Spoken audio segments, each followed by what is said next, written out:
Welcome to a new round of the morning show here in the SDH Network. John, hear you there. Thanks for dropping by. Sorry about 9:06. I was trying to load some highlights. Standard Monday, we'll go over Atlanta United and Red Bulls. We've got all the highlights for you. Abe Gordon from 92.9 The Game dropping by at 9:15. He and Joe Patrick had the full-time report after the match in Harrison, New Jersey. Bart Keeler from the Soccer for USPOD. He's going to be joining us as he always does at 10 o'clock. And yes, we do have some reffing down here to discuss in various forms and places and forms. Some of it does have to do with Atlanta United and Red Bulls. And then some of it has to do with his beloved Arsenal and Manchester City. And it'll give us an excuse to talk about the Premier League morning, Alex, and anything else that happened in a reffing down here since. And like I said, it gives us a chance to talk about the Prem as well. So stack show, whatever's on your mind after what happened morning. Ropes, we do have news about your beloved Everton and a possible someone who might be interested in owning said Everton. Morning, Derek. We'll get into that this morning. And so the next time that Nick can drop by, we will have his thoughts on this particular prospective owner, and we'll get what his thoughts are about what this individual or group, however you want to phrase it, how they operate clubs. And so we'll get Nick's expertise on the possible, probable, maybe, perhaps new discussion people for Everton. No, you didn't lose. But, we'll get into the Premier League. We'll get into we'll get into the individual who's apparently interested in Everton. We'll get into that. We've got reffing down here at 10. Abe will join us in just a little bit, and we'll get the morning off and running. Okay. Opening kickoff, traditionally brought to us by our friends at Kickoff Coffee and kickoffcoffeeco.com. That is not different. There's your QR code for those of you who are watching, however you're accessing us, large device or small. Use that QR code. You get in to Kickoff Coffee and kickoffcoffeeco.com. When you check out, don't forget to use the code Soccer Down Here 15. You get 15% off your purchase.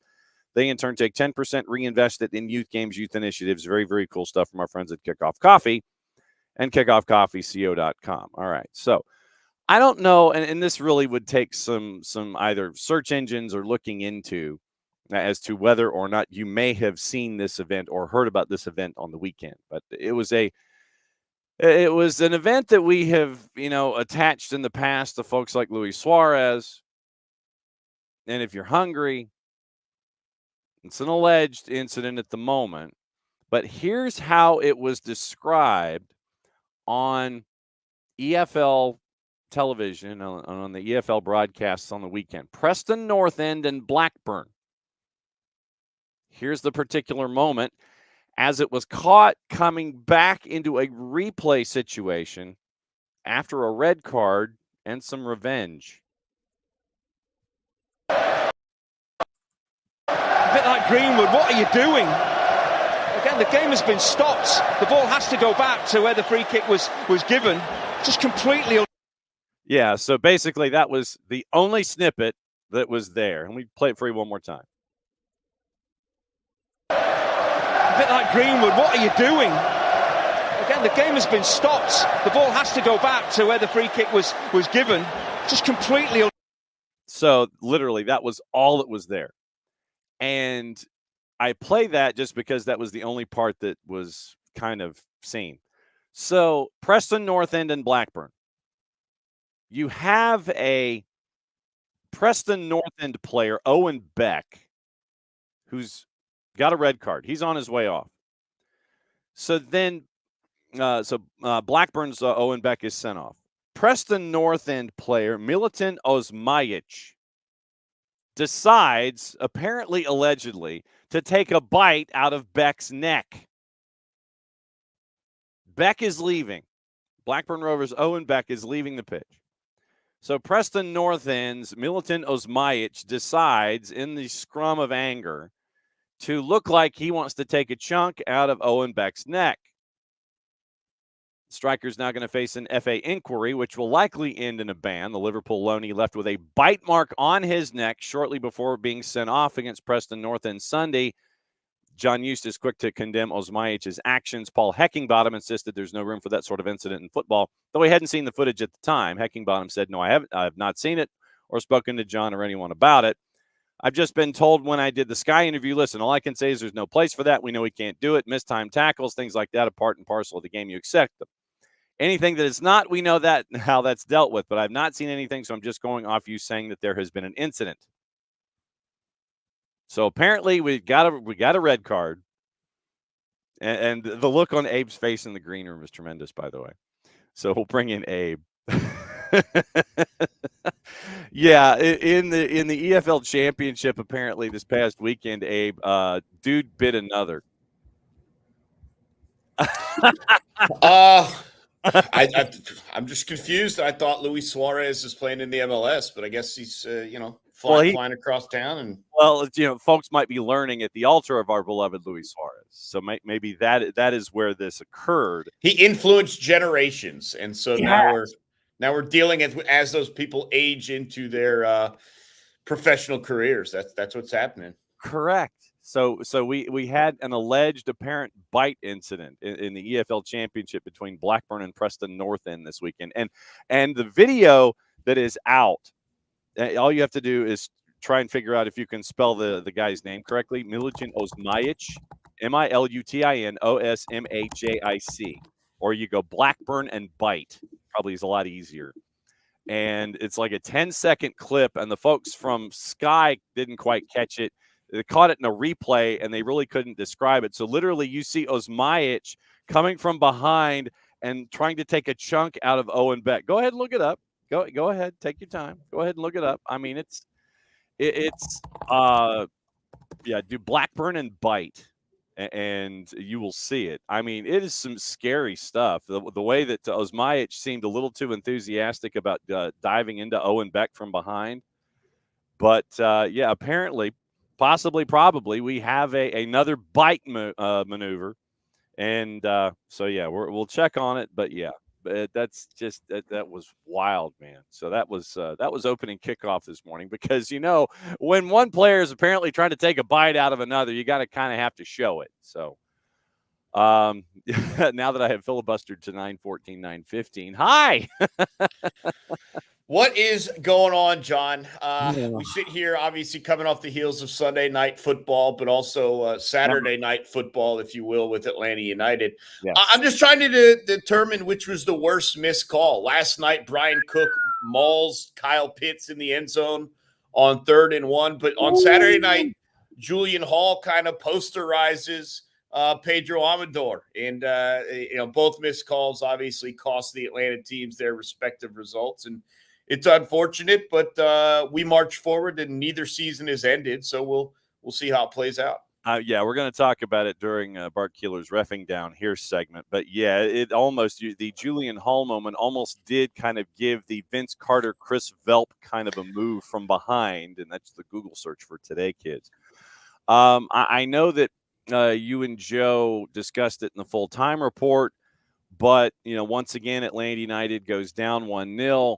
And it was on a play where maybe, folks might have thought the ball was going to go out or had gone out or anything. And then you end up with Red Bulls pouncing on it, putting it past Brad for 1-0. You have another Alexei Miranchuk moment as Jamal earns the PK, and you're 1-1 at the break. And then Edwin comes in, and everyone's wondering, okay, why is Edwin in? Well, you bring in Edwin to run at tired legs, and you get a moment like you did in the match, and then we end up with Reffing Down Here for 2-2. Now that you've had it 24, about 36 hours to kind of look at things, what else is stuck in your brain from Atlanta United and Red Bull? Well, look, the other difference is now we have the result of the Philly-DC match, which took place yesterday, in which you did not get whatever sort of desired result you wanted. You had a couple of options. Philly winning and looking good doing it right before you head up there was not exactly the checklist we had hoped for. And so it sets you up in this manner, John. There are 4 games left, and there is no longer a discussion of every point matters and this and that. It was nice to get a point against Red Bulls, a place you historically have not gotten many results at the arena up there. But you've set yourself up now because you couldn't hold for those final 2 minutes and you dropped the extra points that maybe you were approaching grabbing.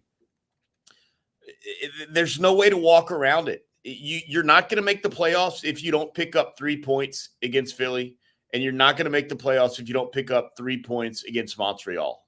And so I don't normally like to, I joke about what's a must-win game and games that remain on the schedule. I just don't think you can make the playoffs without picking up 6 points in your next 2 matches. I really don't. Maybe there's a cavalcade of results that could lend you towards that over the final 2 games after that, but you have got to pick off some points, and you got to do it with the teams that are right around you. And so that's what Saturday night meant to me. There was probably a world, if you pick up the result Saturday night, that maybe you could draw with either Philly or Montreal and still find your way into 9. I think that's probably gone now. I think you have to win both of those games. And so when you ask me what Saturday night meant, that's what it was. This is a team, and I'd have to go back and look. I don't think they've won back-to-back games since game 2 and game 3 of the season, right? I mean, that's what we're talking about here. Right. So, and now you're asking them to do that at the end of the season with all the pressure on the line, with other teams that are competing for the playoffs. You're asking them to do something that's happened literally once all season for United, and that's a tall ask. But that's what Saturday night was. That's what slipped through your fingers in New Jersey. doing the math quickly, and I'm scanning the schedule as quickly as humanly possible, it looks like it was those games in March. It was New England and Chicago. Is that who it was? I don't remember. New England, Orlando. 4-1. Orlando, yeah. 4-1 over New England and 2-0 over Orlando, the back-to-back home matches. And then you lose to Toronto on the road. Then you win your third straight at home, 3 out of 4 against Chicago, winning that one 3-0. But your back-to-backers haven't happened since March. 4-1 New England, 2-0 Orlando. And I'm scanning quickly, but I think you're correct. Yeah, I think that was it. And so, that was the start of the season. Everyone was fresh. You had players that you don't have right now. And you have to come up with it. And so I guess the good news is there doesn't seem to be much more math, at least in my opinion. I'm not going to try and count and add up what would have to happen if you're not able to get 3 against Philadelphia. It's a waste of my time. Now, if you get 3 against Philly and you get 3 against Montreal, you're probably in a position where you can control your destiny, and maybe you can afford a home draw against Red Bulls or however you want to play it. But you're not going anywhere if you don't tack off 6 points in the next 2 games. I do also want to say this in regards to Saturday night, because we were talking about it when it happened. Maybe people have shied away from it because of the result and how it's gone. But Brad Guzan was simply outstanding on Saturday night. Just maybe there was another game a couple of years ago, but this is the one that I'm going to probably remember as his best performance in an Atlanta United kit. Saves a PK, which at the time saved some points for you. Had multiple instances earlier in the game that kept you either tied or only 1 goal behind. I think the official tally was 8 saves on the night. Not that many of them were like gimme easy ones either. Some were hit right at him, but with pace, with power. Some were redirected. He had to maneuver. I mean, it was just an outstanding game for Brad Guzan to even keep you in it to where you could scratch and claw for a moment, have 3 points, and then eventually settle on the 1. But an outstanding game from Goose, and I want to continue to point that out. I know a lot of people, probably myself included, I guess, maybe feel this is the end of the road for him. But with performances like that, I mean, who knows? He was just simply outstanding, and he has raised his level of play really all season long, because there was a lot of concern after what happened last year that he had lost a step, and I think it was fair to have that concern. He has stepped his level back up all season long, and Saturday was probably the best that he has looked all year. Well, and to your point, he's also another year of play away from the Achilles surgery. And so you get, your body reacclimated and everything. Last year was almost a recovery year for coming off of the Achilles injury and the surgery and all of that. And now you're a year further along, and we'll sit there and continue to say life begins at 40. To your point, SofaScore gives you an 8.8 for Brad, 8 saves, goals prevented 1.71. Obviously, a PK I think counts for like 0.8 or something like that. 2 punch clears, 2 high claims, 7 saves from inside the box, a penalty save, 45 touches, 14 accurate passes on 28 attempts, 12 of 26 on long balls, 2 clearances, 1 aerial duel won. So a very, very busy and a very big night for Brad Gazan. Obviously, far and away the highest score for Atlanta United on the night, courtesy of our friends at SofaScore. So, yeah, I mean. Well, and let's talk about that PK save real quick. It wasn't a poorly taken kick. And I think that's the thing. Everyone just looks at penalty kicks, and if a goalie makes a save, half the time it's barely to his right, his left. As he's diving, it's into the center of his body. It's a poorly taken kick. Right. And I think you judge those differently. This is full extension. He got the big mid out there, the paw, and was able to maneuver it off the goal line. I mean, this was a really good save. And then on the flip side, as we look at the penalty kick taken by Alexei Miranchuk, the first time he's obviously stepped up, and right as it was about to be taken, I was there with Joe Patrick. Who is Miranchuk's taking this, right? Like that's who's taking it. He does, just very confident. And I know we've had kind of a number of penalty takers where you're like, I don't know, is this like really how we're feeling about this? Just really nicely taken low into the left corner, a well-served kick. So on both ends, nice job taking advantage of what you can at the spot offensively and defensively. No doubt. And Miranchuk becoming more and more comfortable, acclimating. If he had only met Offset, just think where his game might be now if he had been able to meet Offset last time around. You mentioned the math. So let's get into the math just so everybody knows what's there. Right now, it is Toronto at 36. They have played one more match than everybody around them. Philadelphia is at 36, but they have 2 less wins, 11-9. Then Montreal at 34 points, 8 wins. Atlanta, 33 points, 8 wins. Nashville, and I get this, Atlanta, Nashville, DC, all at the same record at 8-13-9. But Atlanta has a decided goal difference edge, 11 goals better than Nashville, 13 goals better than DC. So if it comes down to the 3 of them racing up and trying to chase the 9, to your point, yes, I know that we kind of have to put things aside when it comes to must wins and such. But right now, 3 points behind, identical records with Nashville and DC. They'll have the tiebreaker because of identical record and goal difference, which is substantive. So the task is there for Atlanta United, but it seems to be the zombie union coming from absolutely nowhere now. And they're now in the 9 after thumping DC 4-0 last night. So they're at 9-12-9. They've scored 57 goals. Andre Blake is back healthy. And you're looking at Philly going, okay, just what Atlanta United needed to head to Philadelphia to take them on in Chester. And you're getting this group who's trying to find their mojo, and it looks like they found it, at least late in the year. Yeah, I mean, the best thing I could say is they have not been that good at home. Yeah. 4-7-4 at home. So that's kind of what you're relying on. But I don't know if you're watching that game, John. It's a busy Sunday for everyone, but I had flipped it on.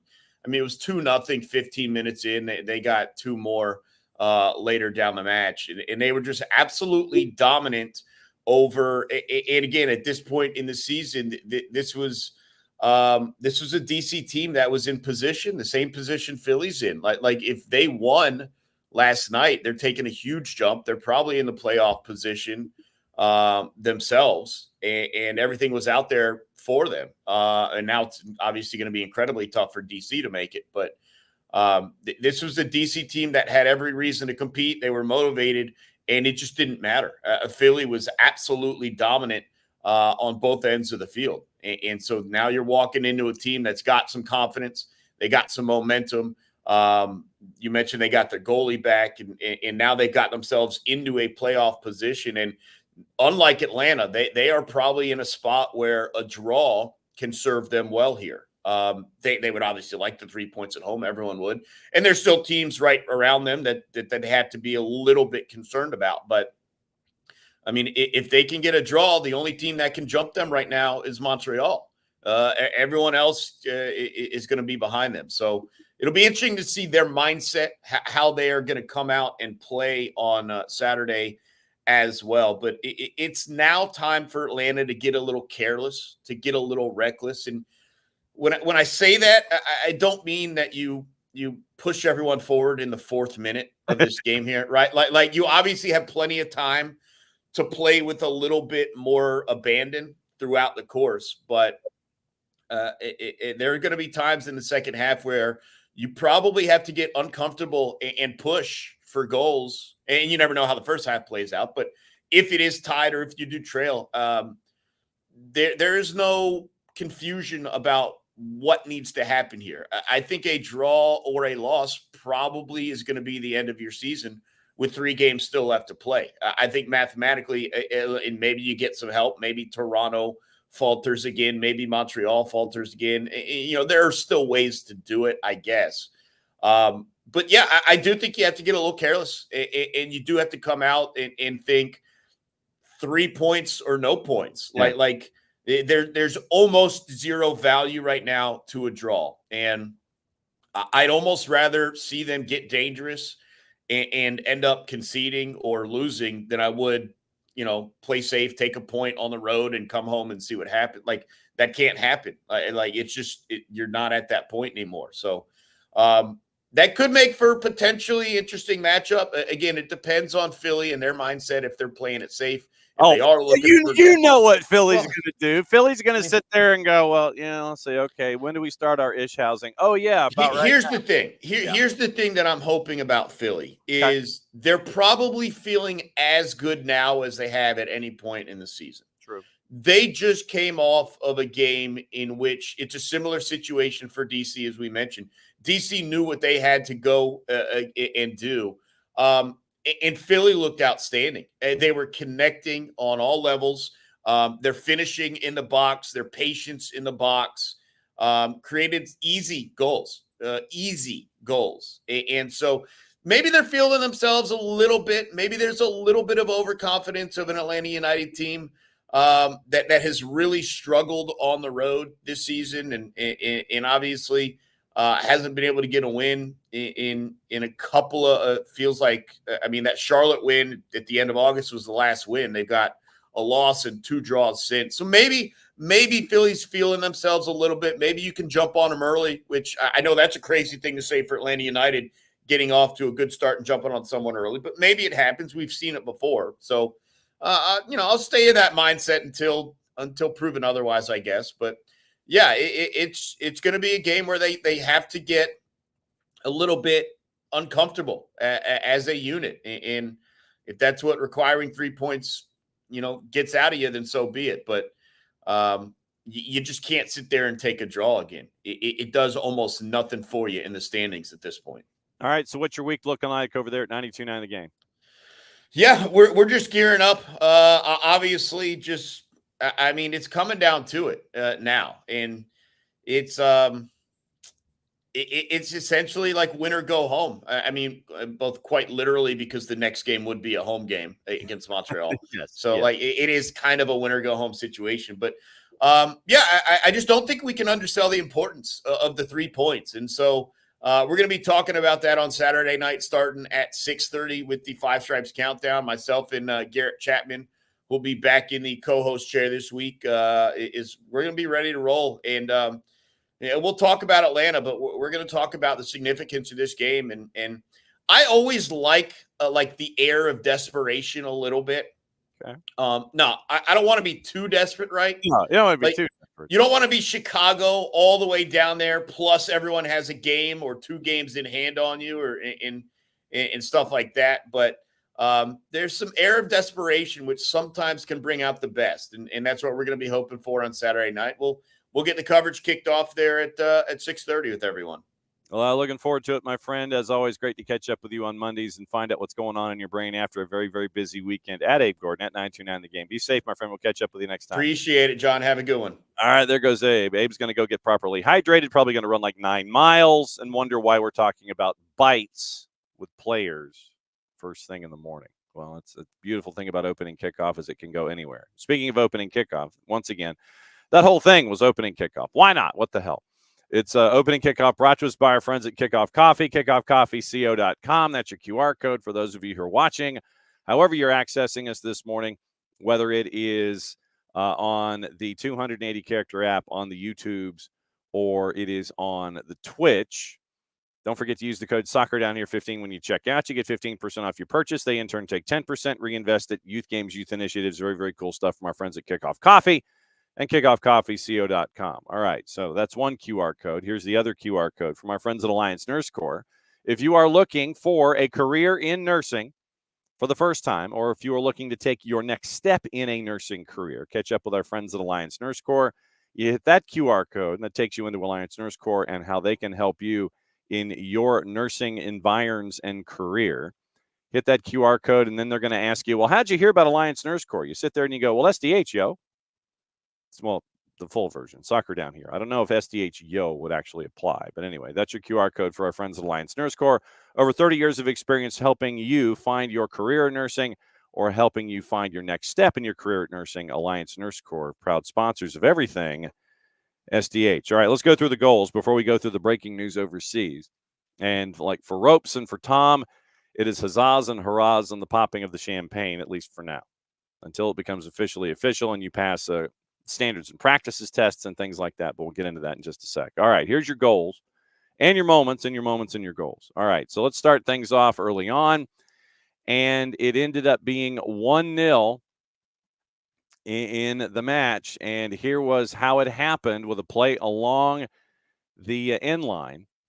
Dante Von Zier being the benefactor, courtesy of our friends at 92.9 The Game in the Odyssey app. Right arm in the air for Tolkien. He sends it into the back post. Header by Reyes will bounce harmlessly to the near end line, then spun back in and deflected into the net by Van Zier. It looked like that was going to go out for goal kick, but it was fired back in by Carvalho, and Van Zier knocks it past Guzan. It's 1-0. Mm-hmm. Nothing like catching me in the middle of a drink in the middle of a highlight. So 1-0 at that point. And right toward the end of the first half, Jamal earns a penalty kick situation. And stepping up to take it, Alexei Miranchuk. And here's what happened once again, courtesy of our friends at 92.9 The Game in the Odyssey app. Right arm in the air for Tolkien. He sends it into the back post. Header by Reyes will bounce harmlessly to the near end line, then spun back in and deflected into the net by Van Zier. It looked like that was going to go. Unless, of course, you hit the wrong highlight. Atlanta 5 for 6 on penalties in league play this year. Coronel 0 for 3. Action at the goal to our right. Baranchuk standing to the right of the ball for a left-footed shot. Gets the whistle. Alexei up to it. Strikes it. Score!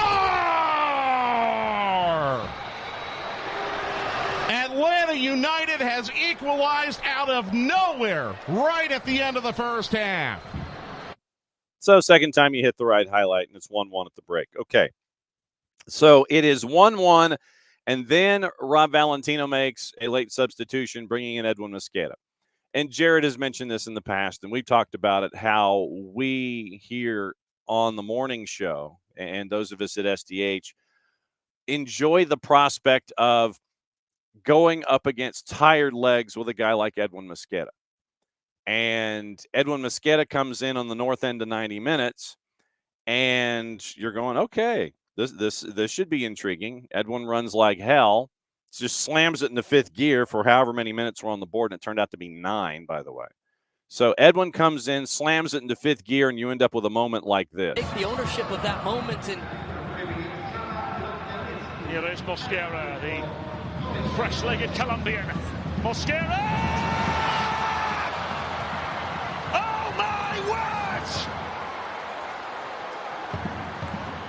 Off the bench and into the headlines. Is that the goal that gives Atlanta United life in the fight for the playoffs? the bench and just dances his way into the box there and doesn't hesitate. Just creates an inch against Dylan Nealis, and that's all he needs to pick out that top corner. No chance for Coronel. The Colombian beats the Paraguayan into the net. And Atlanta United, from a saved penalty from Brad Guzan on one end, and then in extra time, Mosquera makes the difference. So that was Callum and Kalen on the call on Apple TV, thanks to Apple TV Plus and Major League Soccer. So it's 2-1 on the north end of 90 minutes.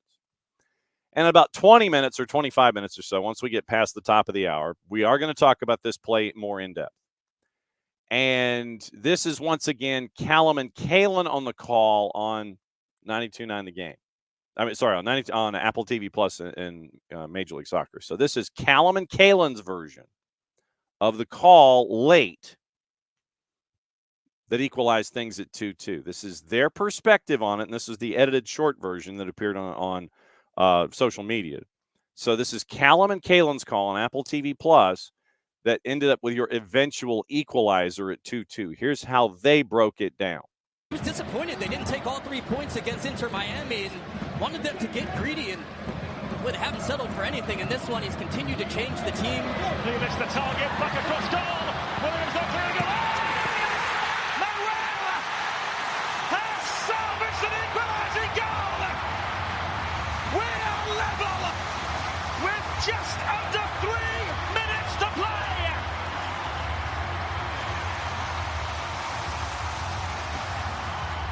It's end-to-end stuff, and it's the center back, Noah Isla, who stands this up to Dylan Nealis, and it's a courageous header from him. Courageous because he basically climbed over Derek Williams. We'll get into this play. That was your equalizer at 90 and the 96th of 6 of 9. And so 2-2 draw. Those are your highlights. Once again, courtesy of our friends at 92 Game, the Odyssey app, Apple TV Plus, and Major League Soccer. So those are the 4 highlights. The 4th highlight, we'll probably play it again when Bart comes in at the top of the hour. Is we go over reffing down here. And like I said, there's plenty of reffing down here to get into. We also want to get into the bronze medal for the U20 youth national team on the women's side. And so we'll get into that. In addition to a lot of reffing down here, there's reffing down here with Michael Oliver and Arsenal and Manchester City. There's plenty of that. The 4th goal, we got to get into that too, because literally it looked like a mark from the grand final. And I know that Bart is a great fan of the of Aussie Rules football as they get ready for the grand final. I think it's Collingwood is in it this year, but I can't remember who they're playing. But yeah, as we get ready for the grand final, it's only fitting that you have a mark like we had late in the game against Atlanta United and Red Bulls. We'll go over goal number 4 and actually find out how legal, for lack of a better word, that play is. So we'll get into that. So Bart will be on top of the hour, and we'll go over goal number 4. Once again, thanks to our friends at 92.9 The Game, the Odyssey app, Apple TV Plus, and Major League Soccer. So that's where it's 2-2. We went over the standings of everyone surrounding Atlanta United and where things currently are in the standings in the Eastern Conference, at least in the getting into the 9 section of the Eastern Conference. And so the rest of the league after the weekend, handful of matches left for everyone across the board. So standings in the Eastern Conference, it's a couple of different groups. Miami's 8 points clear, 4 matches to go. Cincinnati's in, Columbus is in. Columbus still has a match in hand. Columbus also still has 1 less win, both at 56 points. Red Bulls at 44. Orlando's at 43. Charlotte continues to back up, even though they did get a big win this past weekend. So, and happy birthday to Jessica Charman, by the way. Charlotte's at 41. They have an identical record with NYC. They have a better goal difference. They're in the 6. NYCFC's in the 7. Toronto is in the 8. Remember, Toronto has played 1 more match than everyone else around them at 36 points. And then we got into everything all the way through D.C. Chicago's at 29 points. New England is at 28. That's the Eastern Conference. Western Conference, 3 teams we know they're in. And LAG is at 58. RSL's at 51. Colorado is at 50. They're all in. LAFC is at 49, but they also have a match in hand. LAG has played 2 more matches than LAFC. If LAFC wins out, they could be the 2. And that would not surprise. Nothing like LAG and LAFC being the 1 and the 2 in the West. But we knew how much of a street fight this was going to be. Houston right now is the 5 at 48 points. Seattle's at 47. Vancouver's at 46. Portland's at 44. Minnesota's at 42. There is some separation between 9 and everybody else. Fairly safe right now. 4 matches to play. 5 points separating playoff in versus playoff quest. Dallas is at 37. Austin's at 35. And it is Kansas City at 31. They have been eliminated. St. Louis, all caps at 31, but they've only done 30 matches. That's the only reason that they are still in it mathematically, because if they win out, it's 43 points, and then they would be in, but it's not looking likely for all caps. San Jose, 18 points in 30 matches, 522-3, 69 goals allowed. Nice. One of 4 clubs that have allowed more than 60 goals this season. New England, D.C., and Montreal are the other 3. 69 goals allowed. 3-11-1, 2-11-2 away from home. 3-11-1 at home, 2-11-2 away from home. They've scored 37 goals in 30 matches, and they have given up 69 goals in 30 matches. So that's basically 2 1/3 a match. Traditionally, you don't win on those. All right, so that is what we're staring at in Major League Soccer. Like I said, Bart will come on in 15 minutes. We'll talk about the U20s. We'll talk about everything else nationally. We might talk about Christian Pulisic, whatever, since it is a national team tie-in. But, yes, we're going to talk about reffing down here. Goal number 4, Premier League stuff, all of that coming up at the top of the hour. All right, so now that we have discussed and alluded to the breaking news of the morning.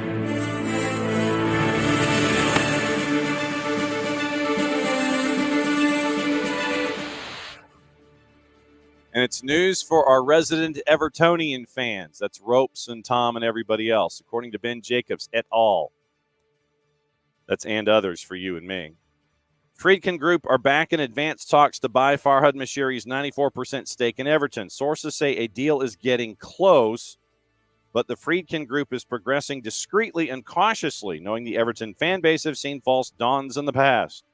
Structure of any deal should one emerge, likely to be different. Friedkin Group already put £200 million into the club. One option is to convert that debt into equity. They've agreed to it, obviously. And that's what happens when you don't hit the recycle button. So here, let me hit it again. So we got it underneath us. Friedkin Group, quote, "We are pleased to have reached an agreement to become custodians of this iconic football club, focused on securing the necessary approvals to complete the transaction. Look forward to providing stability to the club and sharing our vision for its future, including the completion of the new Everton Stadium at Bramley Moore Dock." I would hope that they're looking to complete the stadium, because if they don't, then that would be pretty mad. That'd be maddening for everybody involved. Yeah, we're going to buy the place, but no, we're not going to. Yeah, we're not going to do it. Yeah, we're not going to. So Everton, admitting in their own 280-character app, Blue Heaven Holdings and the Friedkin Group confirmed they've reached agreement over the terms of the sale. Transaction subject to the regulatory approval, including from the Premier League, the Football Association, and the Financial Conduct Authority. Patrick Boyland, among others, over at The Athletic. Close to a deal turns into a deal, I guess. So, spokesperson for the Friedkin Group, all right, represents the latest twist. In that time, Everton's external debt, and this is from our friends at The Athletic. In that time, Everton's external debt has risen to around £600 million, almost $800 million. Sought ways to finance everyday running costs and their new stadium project. Once again, $200 million or $266 million of that debt is owed to Friedkin, the owner of AS Roma. Friedkin went on to pull out of exclusive talks with Moshiri in July, with those close to process citing concerns over Everton's debt before John Textor emerged as the new favorite. So it turned into a match race. Speaking to Sky this month, Texter said he was confident of completing a takeover, but maintained that he could still be gazumped by a rival bid. You've been gazumped, sir.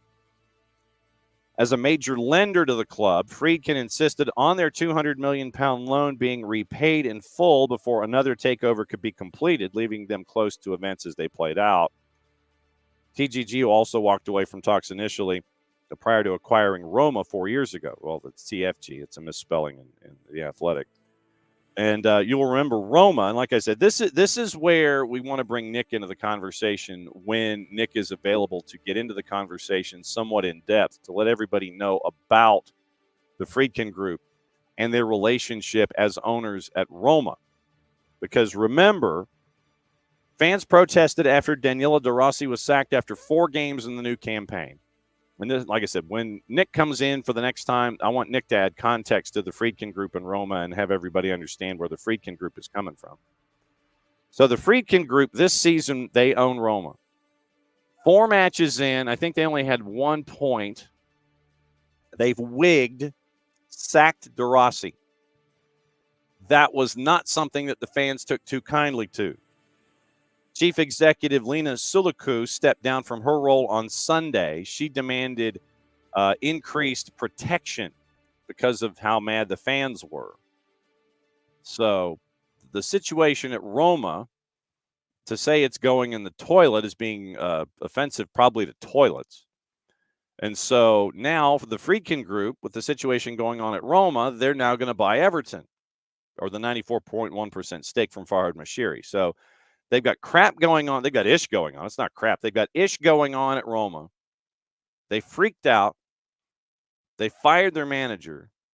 Fans got upset, like beyond upset, to the point to where the chief executive wanted extra protection, and then she resigned this past weekend. So that's Roma and the Friedkin Group. So now the Friedkin Group has come in, and they're like, yeah, we're going to buy Everton. And I think that, it turned into a match race between Friedkin and Texter. Texter trying to get as much done as possible. And then the Friedkin Group understanding, you already owe us £200 million. It was probably a safer deal for Farhad Moshiri and his bunch to attach to Friedkin because they already owed Friedkin money. And if anybody else was hopping in the door to take over the Moshiri share, then the Friedkin Group would have to know about it, and they'd have to be kept up to date on details. And so they understand, Texter's getting close. I'll tell you what, we'll go ahead. So a lot of that estimates suggest TFG, which made money through its subsidiary Gulf States Toyota before branching into other spheres, including film and entertainment, is worth about $6 billion. Hoping to succeed where others have failed, Moshiri has also previously entered into exclusive talks with the CAM Group, MSP Sports Capital, so that's Michael Dell, and most controversially, Miami 777 Partners. And we kept you up to date on everything 777 when it came to their comings, goings, shifting of funds, unavailability of funds, taking the wimpy approach to paying bills and buying things. 777 was unable to meet all of the conditions for the takeover by a June deadline. 777, who are also being sued for fraud in New York, also lent Everton around £200 million. What happens to that money is unclear. I'm just wondering if 777's £200 million actually exists. Whose money that £200 million actually is? That is my question. Once again, any deal for TFG to buy Everton subject to regulatory approval expected before the end of the year. Winless in their opening 4, got their first point with the draw with Leicester City. And everyone is chasing comment from Everton, Moshiri, and the Friedkin Group. The Friedkin Group decided to just put out a release, and that's where they are. So, all I can say is this. With everything that we have seen involving Everton and all of the different steps, and like I said, we go back to 777 and Michael Dell and all of these things, for the sake of Evertonians who still are building a stadium at Bramley-Moore Dock, looking to move in there from Goodison Park, you needed a new owner. I'm fairly certain that the next time that Nick comes in to discuss the Friedkin Group, he probably will not be too kind. But I believe it's important to have that kind of an education for all of us when it comes to what the Friedkin Group is dealing with and who Everton and Evertonians are dealing with, and the Premier League, if the Friedkin Group is approved to take over the Farhad Moshiri shares in the 94.1% of Everton. So, Friedkin Group looks like they're in, and so we'll see what's on Nick's mind the next time that he is with us to break down everything Everton and break down everything. More importantly, everything Everton and everything Friedkin Group. So we are all educated on the Friedkin Group and what they bring to the table on a day like this. So, morning, Alex. Morning, Ropes. Morning, Derek. Yeah, Ropes. We didn't lose. Morning, Hutch. Morning, Harry. Morning, Harry, with tuning in early from San Antonio as he always does. Very humbling that you would do so. Morning, Four Card. Alex wondering if the Osmanic, if he also had a nice Chianti, maybe with a side of fava beans. I don't know. So let's see. And thank you for all jumping on the bot at Appy Zeus and whatever the rest of that is. Morning, Abby. Morning, Derek. And Abby got to go see Brett Goldstein at the Fox. If I didn't have other stuff going on, the boss and I were seriously debating going to the Fox and going to see Brett Goldstein. I imagine that it was a very, very fun time, and it was not G-rated. So Abby's like, Guzan was phenomenal. He better not decide to leave postseason. We need to be able to properly say goodbye and thank you. Alex. Brad went from never saving a PK for us to saving 2 or 3 this season. Genuinely think he's playing at his highest level ever. Nothing that has gone wrong this season has been on him as far as Alex is concerned. And then Derek, yes, the Mosqueda strike was, in fact, ridiculous. And morning pars, yeah, the 50-50 ball that earned a PK. So we'll see. Like I said, we're going to go through everything. I know that some of it, and we may have to do this twice with Bart when he comes up at the top of the hour. We may have to do this through his Arsenal lens and then have him take his rose-colored glasses off, even though it was a 2-2 draw. In and of itself, that was crazy.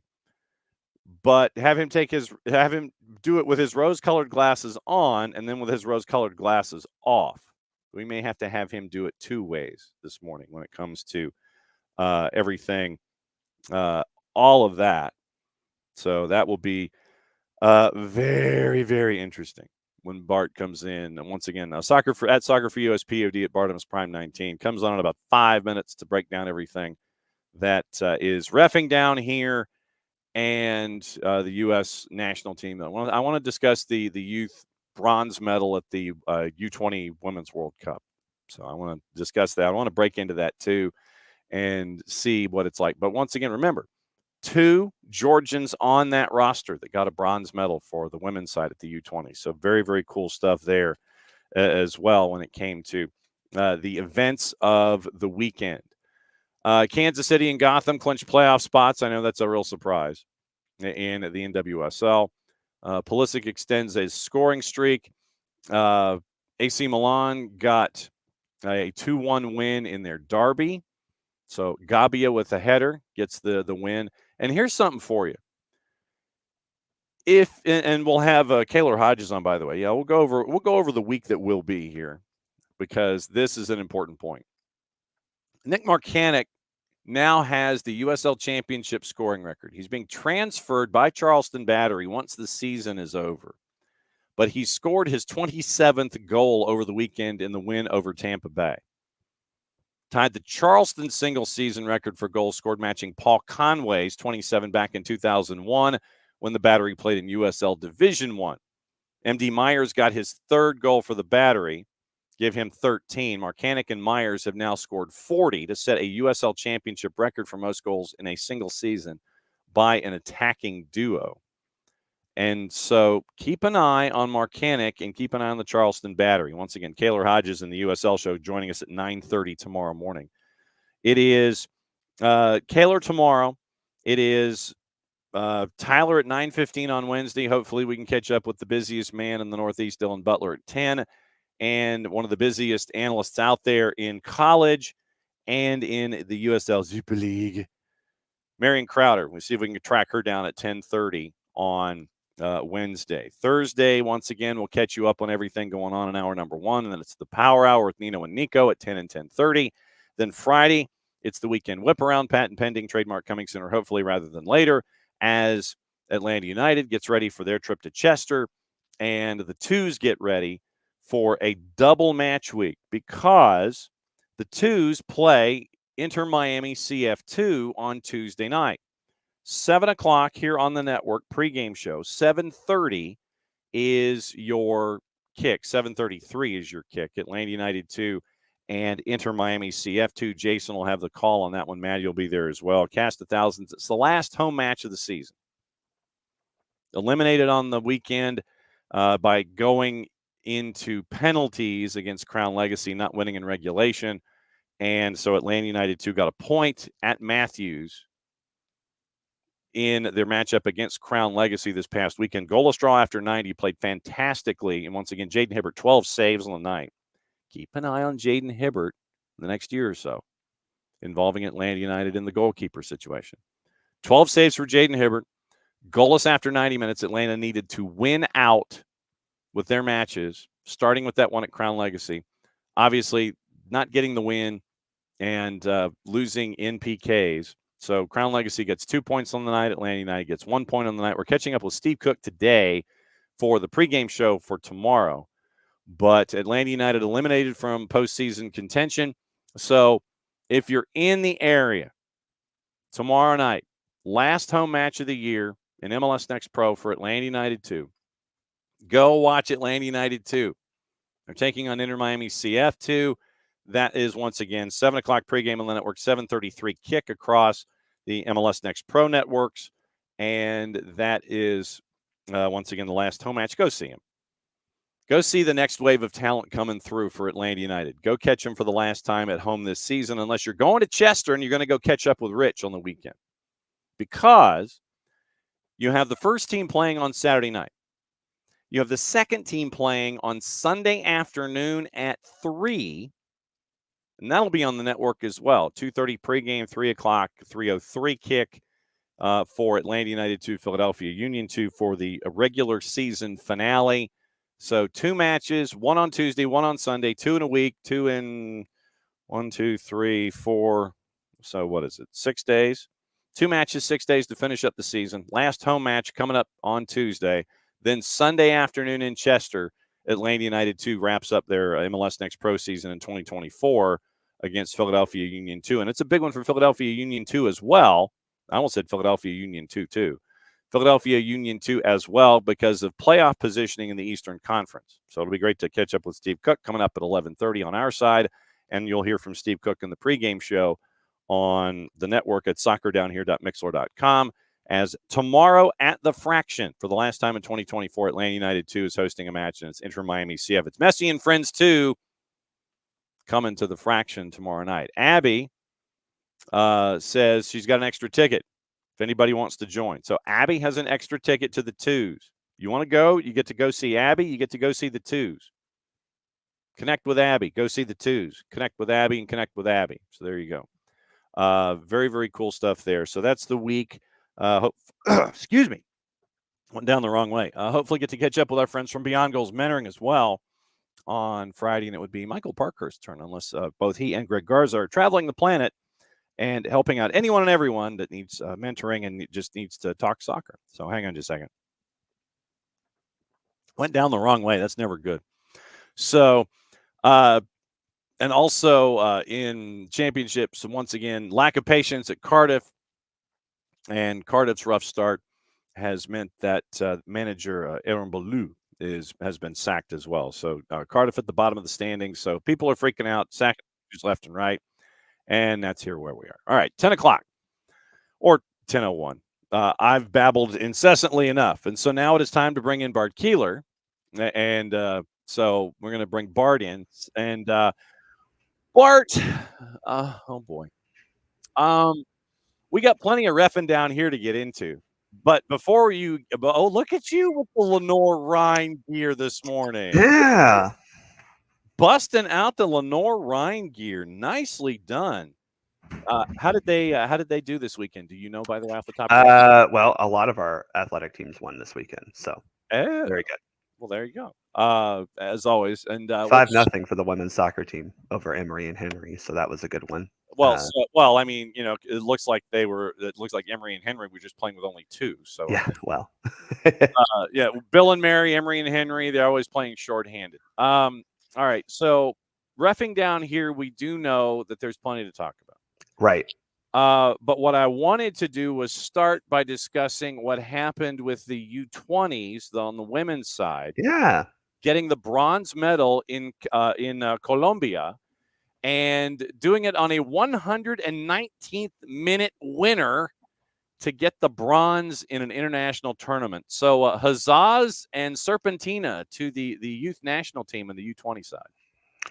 Yeah, I mean, I think first off, we have to understand that North Korea does this particular competition very well, especially when you consider how they're not very good at the senior level. I won't speculate as to why they're somehow really good at the U20 level, but it's before military duty, eh? But there is just saying these youth tournaments are about possibly finding some players to help with the next cycle, right? You get 2 U20 World Cups basically per cycle. So if you get 1 or 2 from each U20 tournament, right? Maybe 3, then you've won. And I think we showed that there are 3, 4, maybe even 5 players that can potentially earn roles with the U.S. women's national team coming up in, the 2027 cycle that we're now in. 119th minute winner for Maddie Darling, and it was a 2-1 win against the Netherlands. Bronze medal in the 2024 U20 Women's World Cup at the Estadio El Campín in Bogota. So Americans' best finish in the past 5 World Cups, dating back to their third and most recent title in 2012. Second success in the bronze medal game, last taking third in 2004 in Thailand. Yeah. I mean, again, I think this is good progress for a team that has struggled in the past editions of this tournament. I still maintain that the coach is yes, Tracy Clevens has held this program back for multiple World Cups. She will no longer be coaching the U20 side. She is being shuffled to a desk job. Hopefully not for long either. But again, this is. I have stayed on the same thought process for the longest time. Youth tournaments are great to participate in. You want to see good play. You want to see some promising talent. But this was even, I think, this finally met expectations, John. Okay. Right? Like, I think for the longest time we've been like, why aren't our U20s doing well? And the fact that they get bronze, they beat the Netherlands, a country that we've been told has caught up to us, went farther than Spain, a country that we've been told has surpassed us, with players, by the way, who were playing in NWSL, a league that we were told isn't good enough to compete with the rest of the world. That is truly the wonderful thing here. Also, let's see. So running through the superlatives, Ali Sentner's goal, her third of the Women's World Cup after her goal in Germany was changed to an OG, 12th of her U20 career. Also scored in the 2022 U20 Women's World Cup, ends her U20 career with 4 World Cup goals. Giselle Thompson's assist, her second of the tourney. Pietra Tordine, leading scorer in the tournament, finishes her U20 career 6 goals and 13 U20 caps. Dudley scores twice, giving her 5 U20 goals and 13 appearances. Local, whoop, whoop. I think that's what the kids do these days. Do they still do the whoop, whoop when they celebrate? Una McCormick, 2 goals, 2 assists. All of the tournament awards announced after the 24 FIFA U20 Women's World Cup final in Bogota featuring Korea and Japan. Tegan Y, a backup in 2022. Stellar all tournament, several key saves contributing to the eventual bronze medal. So 26-11 in shots, 9 on 3 shots on goal, 2 saves for the U.S. compared to 8 for the Netherlands, 17 corner kicks for the U.S. match. That's pretty nuts. dominant performance against the Netherlands. Now, granted, it's a bronze medal match, but that is also, John, kind of the mentality building, rebuilding, I should say, of this program, where in the past, the U.S. women always take bronze medal game seriously. That is just as important to walk away with a medal as at any level, right? And so to see the girls come out with such a powerful and meaningful performance in a match that most teams wouldn't really care about, right? I think that's fair to say. The third place match is generally just like, we're here. Yeah, that's great. Again, rebuilding the mentality, the winning mentality of the program. The beauty of staring at my mail means this.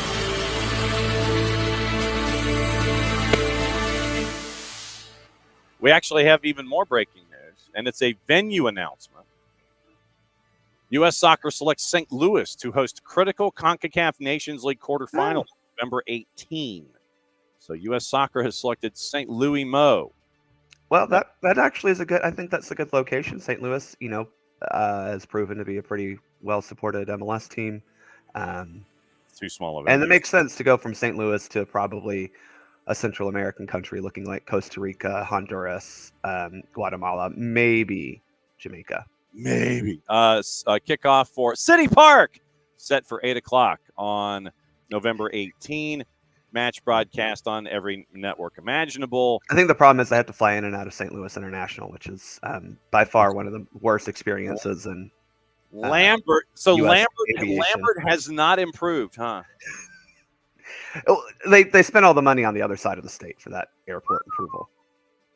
TNT, True, Universo, Max, Peacock, and FDP Radio. First step toward their 4th straight CONCACAF Nations League title. They've won every edition of the competition since it launched in 2019. 3rd trip to the home of the St. Louis City SC, following 2 dominant shutout victories in their first 2 visits. 8-1-3 in St. Louis in their careers. Ticket information, pre-sales, Monday, September 23rd, including Friday, September 27th.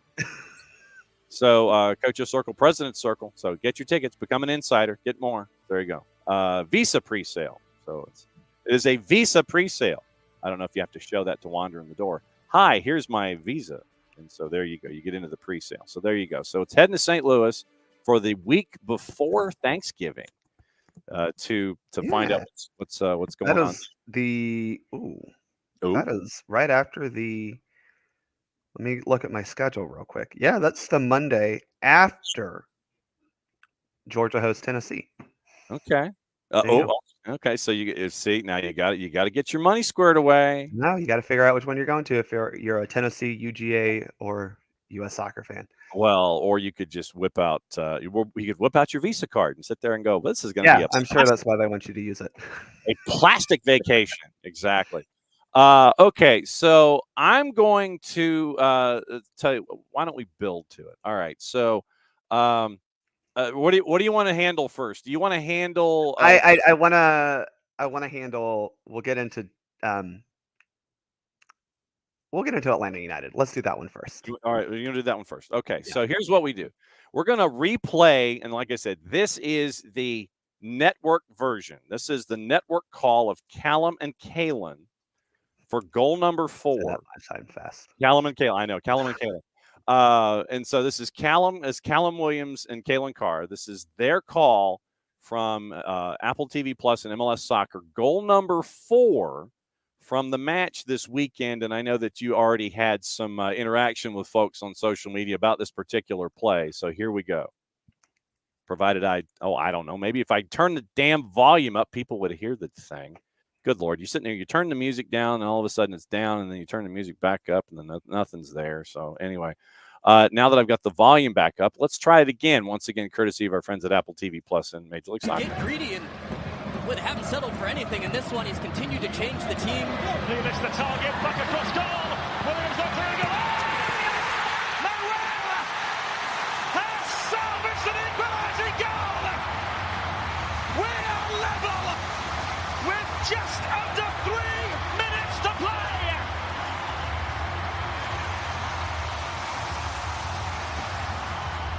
It's hand-to-hand stuff, and it's the center back, Noah Isla, who stands this up to Dylan Nealis, and it's a courageous header from him. He was disappointed they didn't take all 3 points against Inter Miami. Hang on. There's nothing like it's like, okay, I turn the music down, but I don't turn the loop off. Anyway, so you got to hear it kind of 1+. Anyway, I know that, and as I mentioned in hour number 1, you're a fan of the grand final. The grand final's coming up in Australian rules football. And to be perfectly honest, looking at that play, I swear to God, the only thing missing was the play-by-play guy with Callum and Kellen going, "It's a mock," is something like that from Australian rules football. What in the blue hell happened in that play? Okay, so I understand why Atlanta United fans want this to be called a foul. It does appear that the attacker jumps on top of Amador. It does appear that he invades maybe his vertical personal space. Vertical space. Oh yeah. Whatever modifier sequence that needs to be in. However, I think the issue that we're looking at here is the attacker doesn't use his arms or any other part of his body to gain that aerial advantage. And the other problem is Amador is backing up. He is moving backwards, possibly into the same vertical space that we're claiming he occupies. That vertical space may be occupied by the attacker at that point in time. I really didn't have an issue with this not being called. I'll be quite honest, because it didn't seem to me that he used any sort of unfair advantage outside of apparently being able to jump like an NBA player. And while we want to be upset that he eventually does contact Amador, that contact is mainly because Amador backs up into him. He seems to be the one who has gained control of that space. And he doesn't use his arms. He doesn't push off of them. He doesn't push into them. It looked fairly legal. I'm really sorry, guys. Okay. Like I said, I mean that it turned into an issue, and it turned into a hot button topic for goal number 4. But it did, and it's not controversial. I just think that as the referee, you look across, you you have some advantage with VAR, right? But if you don't see the actual foul, again, we don't see him pushing down. You have an AR there who could have possibly given you some direction as well. But it just seemed to me that he won the position, won control of that space before Amador got there. And when you look at it on broadcast, you can clearly see, to me, that he is moving in this way, Amador is moving that way, and he is just the one jumping. And he doesn't necessarily fly into him. He goes fairly straight up and down, which is another thing that we are kind of looking for. It's not quite the same as basketball. We do try to make sure that you have, your vertical space, but the principle of verticality. Yeah, the principle of verticality is still somewhat applies, but again, you have to be in control of that vertical space, and I don't think Amador got it, unfortunately. Okay. Like I said, that this is I'm going to go back and watch the match, and then I will go back and I will Zapruder the film so I can sit there and see principles of verticality and if there are any advantages or gained or anything like that. Okay. The other element of the weekend, and this gives us a chance to kind of talk about things in the Premier League as well, since we already talked about the possible takeover of Everton. Oh my God, one of the world's national nightmares might actually be over by the Friedkin Group, and that creates another nightmare. Just ask Nick, I'm sure. Is the matchup with Arsenal and Manchester City. So first and foremost, where, sir, capital S, were you when this match was going on? I was running after teenagers around a soccer field. Being yelled at by various of them. Good Lord. Oh boy. So you had to watch this on later and I had to check with it on my FOTMob app as I'm going around in apps and games. I thought for a second about asking one of the boys on the bench, be like, "Hey, who's got a phone and can give me an update real quick?" There were some hot takes. Some of them included Messi as only a top 10 player, by the way. And I didn't. I was on the line for that game, and I didn't jump into the conversation, but I was very. These kids think Yeah. amazing. Wow. Messi's only a top 10 player. I know. Wow. Okay, so what I wanted to, we may have to do this two separate ways. And like Let's I talk said, about Michael Oliver. I think Sure. that's a good place to start. I think Okay, that's the best well- way to start this discussion of this match. Sure, because there were a couple of moments where Michael Oliver kind of perhaps mentally went walkabout as a middle official. What I said to folks before you were coming in is that we might have to do this two ways. We might have to do this with you with your rose-colored Arsenal glasses on, and with you being as neutral. Well, I do think I'm neutral in this sense, right? I think Michael Oliver had a not very good day at the office. I Yeah. think that's fair to say. I think he struggled to maintain for himself the lines that he himself drew. He actually drew lines. What? Wait a minute. Right. You just and watching it back, listening to the commentary, they were,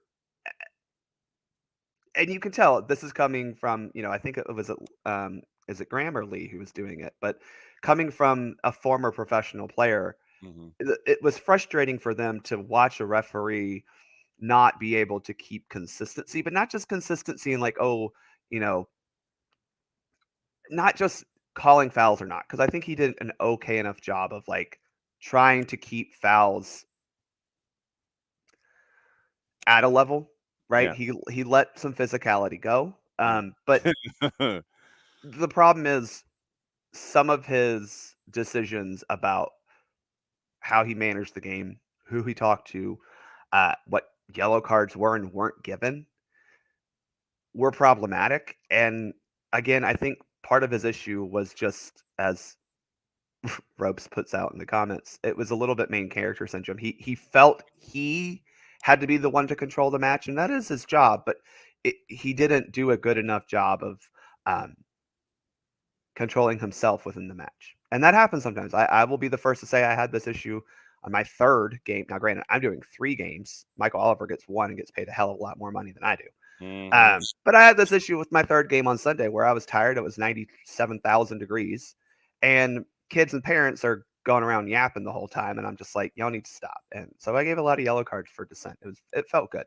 I can see you giving parents yellow cards. Bang, bang, bang. I wish. I gave the coach a yellow card. He got mad that I called a penalty kick for his team. I'll talk about that later. But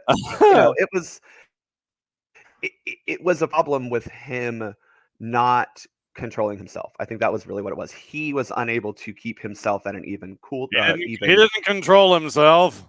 He was not an even temperament. He was not in a consistent frame of mind himself. And I think that is where we got into the trouble where, some things were conversations, some things were fouls, some things were yellow cards, some things were let go completely. And he seemed to the fouls themselves were okay, right? I think most people you can watch and go, okay, some fouls were let go, some weren't, but like that's going to happen in any match. It's all the other stuff. Yeah. He's chatting up players in the box who are just happen to be standing next to each other, but then on the goal that Arsenal scores to go up 2-1 before the half, Kyle Walker sitting there slapping Gabriel Magalhaes, before the match, before the kick happens, and Gabriel gets one up on him and scores. But it's like, so why aren't you discussing that, which is clearly a player trying to antagonize an opponent, but 2 players who happen to just stand next to each other in the box is fine. Like those types of, okay, well, which one are you commenting on, right? And it happened all game where it was like, well, okay, Thomas Partey maybe got away with something, Now, granted, Rodri, I don't know what he was doing this game because it seemed like he was just ready to fall to the ground anytime someone looked at him weird. Well, and That then incident at the very beginning set the tone for Michael Oliver the whole match, but Yeah. also set the tone for what City and Arsenal were trying to do. City was trying to play the victim, and Arsenal was trying to play the aggressor. And you saw that throughout the entire match. And Oliver didn't really address either side until he decided to just give yellow cards for, I don't know what he was giving yellow cards for sometimes. And we can talk about that particular incident of Trossard's second yellow, yes, but that was also a great example of Oliver not holding any line. Yeah, his the only thing consistent was his inconsistency, I guess. You had there were a couple of moments that have stuck out with folks, and I think the larger element in all of this was Michael Oliver's lack of consistency, and you're wondering where the line is in any given moment. It's like drawing a line in the sand during a sandstorm. Yeah, and that's kind of what it was like. Yeah, or being the turf apparently at Plough Lane with AFC Wimbledon after a flood. Don't remind me, as a member of the Dons Trust, God, that's going to be expensive to fix. And apparently there might be a sinkhole. Okay, so a couple of moments. Let me, and then this is going to be random. It probably won't be in time order. Okay. So Manchester United scores. City equalizes at 1. Erling Haaland decides he wants to pick up the soccer ball I think this was 2-2. Sorry, my bad. It's one of the equalizers where Haaland picks up the ball, throws it at Gabriel's head. This was the equalizer at the very end. Yeah. Yeah. Gets nothing by this. This is not the first time Haaland has done something not this egregious, but he has a tendency to showboat after truly taunt opponents after goals. This is not the first time he's done this. And to throw the ball at the back of someone's head like that is possibly violent conduct. I'm sorry. That cannot be unchecked. And that went without any kind of repercussion or anything. It's just like you threw it. I mean, literally, you've got players with jerseys overhead, and he just throws the ball. I want to ask about the Calafiori equalizer. Okay. Where you have literally, because of, once again, not knowing where the line is and not knowing where conversations are and where things are, where things stand. So Kyle Walker is apparently ordered over to speak to Michael Oliver. Yes. And so called over, and then he doesn't have time to recover his position before Arsenal takes a quick free kick, which leads to the equalizer. And you have a moment like that. And then after that, you see Kyle Walker and Pep Guardiola getting into it because Guardiola was furious. And I imagine that Kyle Walker is in turn saying, look, he called me over to talk to him. That's why I was out of position, knowing how positioning is so important for Pep Guardiola.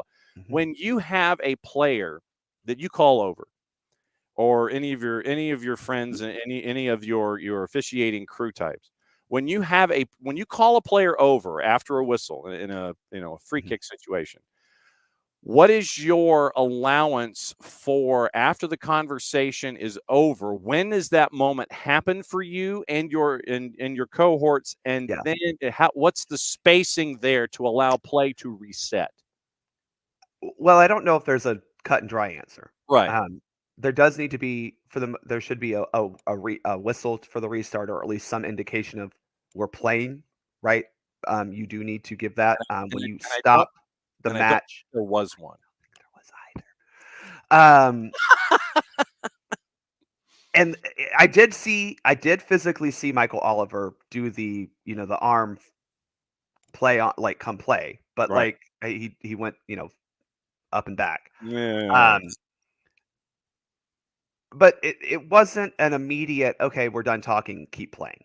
Mm-hmm. There was a couple seconds, but at the same time, we're trying to get on the game. And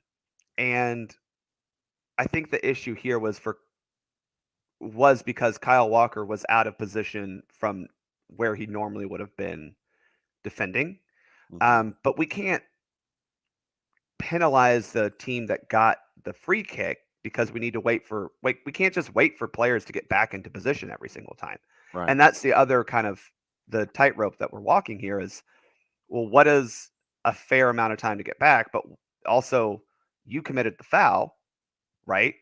And Arsenal, had we not stopped play to talk to Kyle Walker, may have taken a quick free kick anyway. And it's hard because you don't want to give you don't want to nullify the attacking team's advantage, right? But you do want to try to be fair. And I don't think he didn't not have time, but he definitely didn't have time to get way back in position. But again, the foul was not on the right side on the attacking third for Arsenal, right? It was at midfield.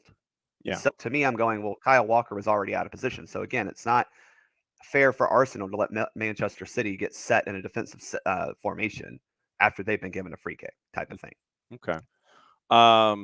Ish housing. I want to get into that because that was something that Manchester City was not too fond of, was apparently the number of folks for Arsenal going down with alleged cramps, et cetera, et cetera. Yep. Once again, and going into this section, it is not something that you cannot assume. And correct me if I'm wrong here. It is not something that as a center ref you can assume 100% in the negative. You cannot assume ish housing. You have to give the player the benefit of the doubt, but you can take evidence in its empirical nature and apply it. Am I wrong? Right. I mean, look, you can't be sure if a player is injured or not. Right. Because in this game of soccer, people pick up knocks and cramps and painful things all the time. So you do have to allow them. You have to allow them to have that, right? But that doesn't mean that they can take forever. That doesn't mean you can. You need to wait for them to be okay. You as a referee can speed up the process. So it can either be you quickly call the training staff onto the field, or you get your watch out, like a lot of MLS rules are trying to do, is quicken the time you're allowed to be injured, basically, right? Mm-hmm. And while the Premier League doesn't have that stipulation, you can be there as a ref and say, well, one, I'm adding the time. You start keeping track right then and there. And two, say, okay, well, we need to get him off the field. So there are ways as a referee that you can make this quicker. I'm sorry that Manchester City feels hard done by a Premier League thing, because I'm sure they've never had any advantages given to them by the Premier League or any other. Never. But they do have, they have some level of gripe that Arsenal was trying to waste time, trying to, well, but if you got to lead, but at the same time, right? But at the same time, they're just not used to losing at home, because they get every single advantage that's ever been afforded to any team ever.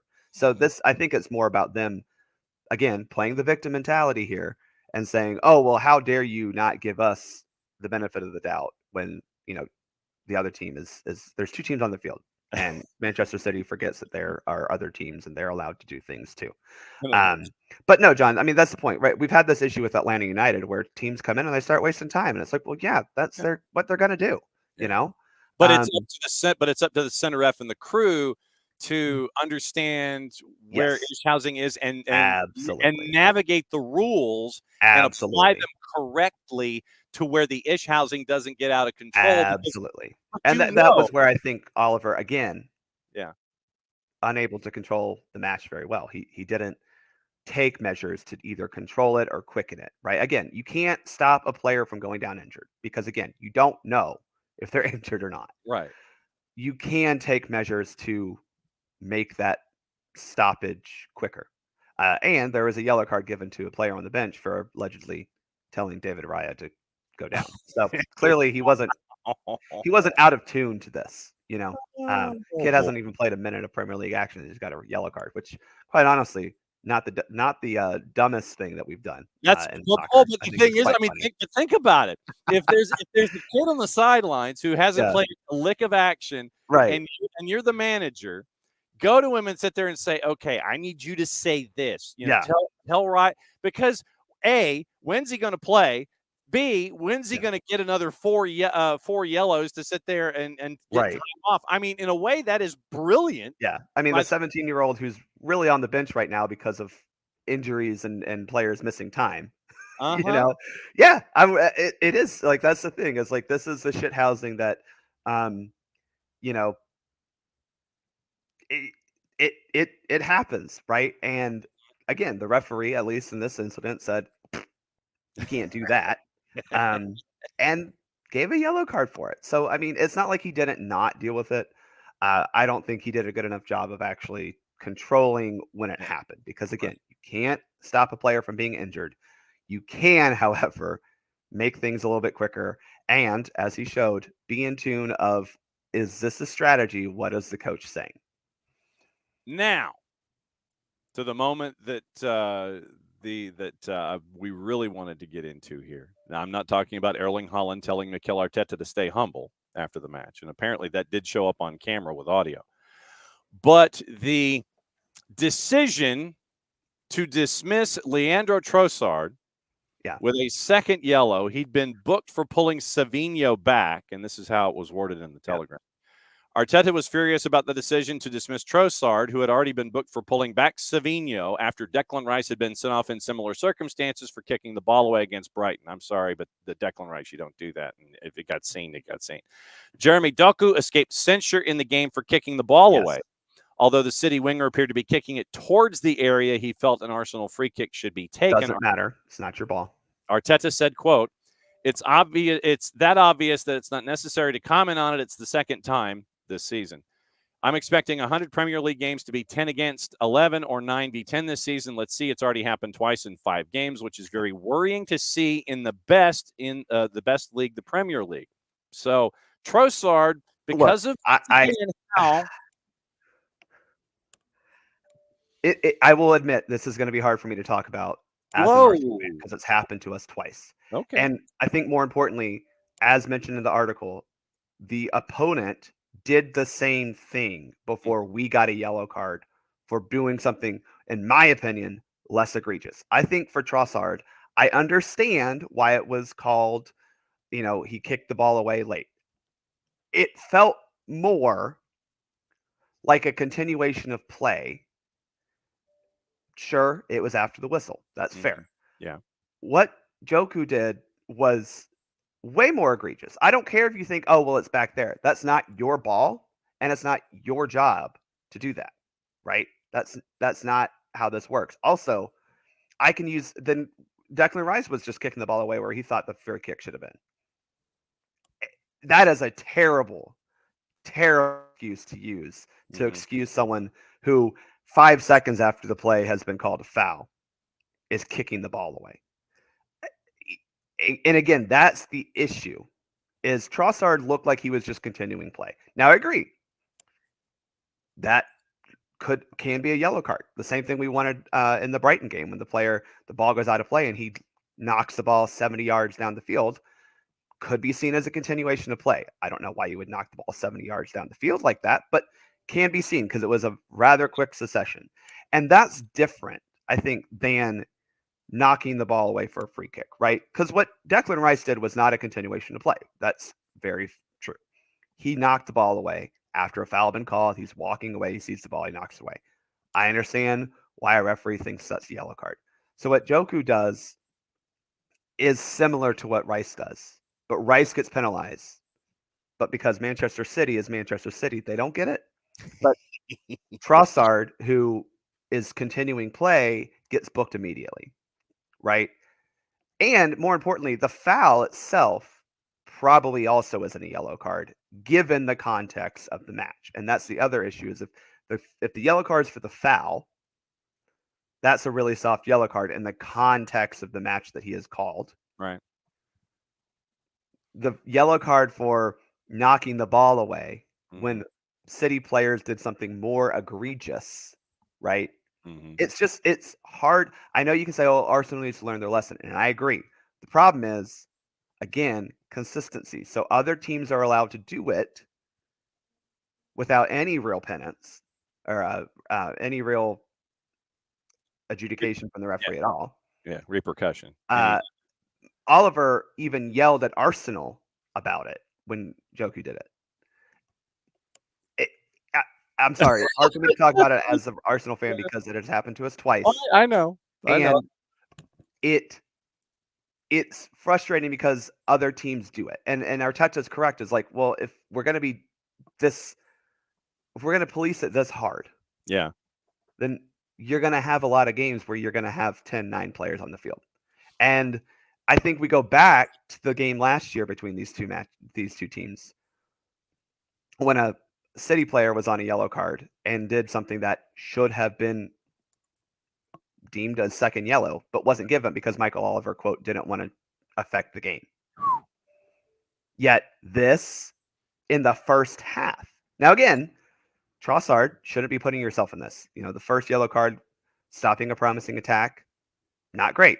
Second yellow card, avoidable. They're both avoidable. But again, why does one team get extra allowances, get extra room, but the other team doesn't? I'm just saying. That's why I said I figured we'd have to ask you the question 2 separate times for you, the Arsenal fan, to discuss and for the ref to discuss. We do have what's the mug this morning, by the way? Sydney. Okay, there you go. Yes, I remember that trip. I remember that. Yeah, I was down there. With your late night local time phone calls to us to break down the women. Yes. Okay, so here's how Guardiola was asked about it and Kyle Walker was asked about that moment after the match, the one that we discussed where Kyle's asked to come over. So Pep said in the future, quote, "I will say to my players when the referee says come and talk to me, we will not go," end quote. But added that his players should have compensated for the situation by reorganizing. So Pep is saying, he's like, okay, if a ref wants my player to come over, I'm going to tell him don't. But at the same time, his players should have reorganized. If Kyle Walker was going to talk to Michael Oliver, they should have had the foreknowledge to reorganize to be prepared for something that short. Right. Walker, yeah, go ahead. Yeah, that's the issue, right? Is I think, again, even if the referee gives Walker a second, 2 seconds, does that mean he's fully back? And again, how does that affect the attacking team? So then Walker felt Oliver should have given him time to get back into position. Quote from Kyle: "I'm not ever going to come on national TV, national radio, and start slagging people off because there's enough of that going on around in the world. What I'm saying is, I've not gone over to the referee. Me and Bukayo Saka have not gone over to the referee. He's called us over." Quote. "So if I'm being called over to the referee, he then should wait and allow me to get back in position before the ball is then gone over my head. So if I go over to the referee by my own accord and I'm out of position, it's my fault. But I'm in position. He's called the 2 captains, obviously, to calm the players down. I'm walking back saying, lads, concentrate, nothing stupid, make sure we get through this. The ball's then going over my head. Me and Mike have a very good relationship, and I think he has a very hard job, especially at the top level. So that's not me being critical of him. I know he has a hard enough job. He's got 22 angry players screaming at him continuously. If he calls me over, if I go over of my own accord, fair enough. But for him to call both captains over and then not let me get back in position, if I was a goalkeeper, does he let me get back into my net? Of course. I'm a defender. I'm the first line of defense. He should let me get back in and be set and then blow the whistle." So he agrees that Bukayo Saka should have been given time to get back into position to start making an attack. Okay, love that. Okay, so there you go. So I understand it, but this is what the laws of the game say, and this isn't specific to this instance, but this is kind of, it falls under this category. Right. Delaying the restart to show a card. Mm-hmm. Once the referee has decided to caution or send off a player, play must not be restarted until the sanction has been administered. Unless the non-offending team takes a quick free kick and has a clear goal-scoring opportunity, the referee can wait to sanction the player until after it's happened. Now, but once the sanction has started, all that it says is must not be restarted until the sanction has been administered. So in this case, he brings him over. He says, "Boys, stop it." Mm-hmm. That's the sanction. Mm-hmm. He stops the conversation. Arsenal takes the kick. Now, again, you can absolutely say I could have needed time to get back. I think that's fair. But both, especially in this case, both players were both teams were involved in this, right? And so both players in theory are now down a player from this particular thing. Um, it's not an unfair complaint from Kyle Walker, but again, it's not fair to the attacking team to let the defending team get completely set to take a free kick. According to Rob Dawson early this morning, Erling Haaland will not face punishment for throwing the ball at Gabriel Magalhaes. Yeah. In throwing the ball at someone is not at all sanctionable, but kicking the ball slightly after the play, that deserves a red card. So Dawson says the incident was missed by Michael Oliver, spotted by VAR John Brooks, who decided it did not constitute violent conduct. Source told the four-letter the FA are happy that the incident was dealt with at the time, and Haaland will not face retrospective action. Yeah. Well, I mean, they're very happy that Erling Haaland will continue to play and not have to face any punishment because, that serves the Premier League well. Well, and it serves my fantasy team. Just like not calling pass interference in the end zone against the Chiefs serves. Oh boy, ooh brother, I mean, that's yeah. That's a different kind of reffing down here. That's for the college football side of things. I don't have certification in that, so I won't speak. But I'll just say, I don't know, man. Looked a little fishy. Well, like I said, we talk about that on the college football side on Sunday mornings and Tuesday nights. So that's when that one gets discussed. Anything else from a reffing perspective or a national perspective? Stick a feather in your cap from this weekend. However, well, no. I love how that came back again. Wait, hang on. See, you got to set me up for something like that. One more time.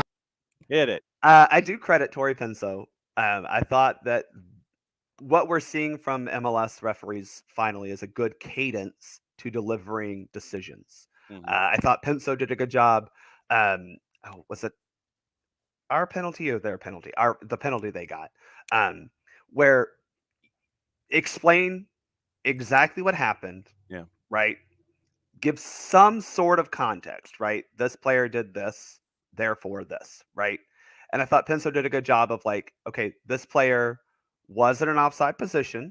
Okay, cool. We understand that. However, did not interfere with play. Great. Okay, so we're explaining the decision, right? That's the point of these calls using the microphones, is to explain the decision. And we've seen how NFL and college officials find ways to better explain things succinctly, but in a detailed and uniform way, right? More than just the call is confirmed, the call is overruled, the call stands, right? That is fine in some senses, right? If you were to have given a penalty kick in that sense, because probably deserved a penalty kick. I think that was Fortune, maybe. It was Fortune who fouled. I forget who it was, the attacker for New York. Had you called that in real time, all you need to say is, after review, the penalty kick is confirmed. Boom, we're done. But if you're changing a call, you need to provide good communication as to why. And I thought Penso did it well. I thought Dujic did a good job in St. Louis. Using the however, yes, it's sassy, but it does explain things well. And especially in both of those instances, Dujic had to go back and say, well, all these things were fine. However, there was a foul before that, which there was. Penso also had to use the however to explain why, yes, player was in an offside position, but because it didn't interfere with play, wasn't offside, which is how it works. You can be in an offside position. It is not an offense in itself to be in an offside position, as the laws of the game say. One other thing before the rest of your Monday is as you wish. According to our friends at the Canadian Press, CBC et al., and that is our Latin search firm for today, that is et alii or et alius and others. Nearly 2 months after announcing an independent external review into the Paris Olympics drone spying scandal, Canada Soccer, like everyone else, is waiting on its findings. This is word from the CP. Canada women's coach Bev Priestman, assistant coach Jasmine Mander, and analyst Joseph Lombardi are serving 1-year FIFA suspensions in the wake of New Zealand's Olympic Committee filing a complaint with the IOC's integrity unit alleging drones were flown over a pair of pre-tournament practice sessions. Mander and Lombardi were sent home immediately. Priestman initially removed herself from coaching the opening match, but left the team after allegations of a wider culture of spying. FIFA subsequently banned all three, quote, from taking part in any football-related activity for a period of 1 year, end quote. Mm-hmm. Canada Soccer announced plans for the independent probe on July 24th, saying it would address the circumstances of the current matter and more broadly will seek to understand the historical culture of competitive ethics within all of our programs. The outcome of this review will be shared publicly and corrective actions, if necessary, will be taken. More than 8 weeks later, Canada Soccer is still waiting for information to share. Here's the rub. Priestman, while suspended, continues to get paid. Bev Priestman remains a paid staff member of Canada Soccer pending the conclusions of the review, Canada Soccer said in a statement to the Canadian press. July 31, Canada Soccer announced that it retained Sonia Regenbogen from the law firm of Matthews, Dinsdale, and Clark to handle the review. And as we wait for the review, Bev Priestman is still getting paid. That came out a couple days ago. Good for her continuing to get a paycheck. And I'm guessing that basically this goes along the lines of innocent until proven guilty, or the review is over, and then we will decide that we will not pay you any further. So basically, I think what will end up happening is I don't see how Beth Priestman continues as head coach. If I don't see how she continues as a paid coach in any kind of ever space. Sucks for her because it does feel like this was put in place before she arrived, but she definitely continued it. And how is John Hurton still employed? I know. Review. Oh. Mm-hmm. That's the other thing that I do wonder what will come from this is just how long this has been going on. Because Bev Priestman, though she's been in charge, for 4 years now. She was in charge for the she was in charge for the Olympics in 2021, so 3 years, I guess, total. Right. That's enough time for you to put a stop to something, but you continued it clearly. Yeah.